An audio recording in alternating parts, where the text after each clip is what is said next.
Para tayo ay makaipon, kailangan talaga ma-improve natin yung cash flow natin. Ano ba yung cash flow? Ito yung income minus expense natin, ito yung cash flow natin. Kaya nga ang dalawang pwede natin kontrolin para tumaas ang cash flow natin ay taasan natin ng income natin at tayo ay maging disiplinado, bawasan natin yung expenses natin. So dito sabi, the way you manage your time and cash flow can make you poor or rich. Kung talagang wala tayong maipon, importante magsimula tayo sa pwede tayong magkaroon ng part-time career or additional source of income.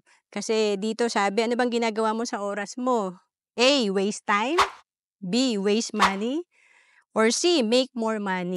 Kaya noong 2012, nag-part-time ako bilang financial educator kasi talagang gusto kong makaipon ng mas mabilis. Kailangan may additional source of income tayo. And of course, dapat din, dito tayo sa expenses natin, bawasan natin. So, ano bang ginagawa natin? Save some pagka-receive ng income or spend all, 'di ba? So, dapat tayo ay magse-save ng portion ng ating kinikita. To know more about savings and investment, message mo lang ako sa FB, Roan Celis Capistrano.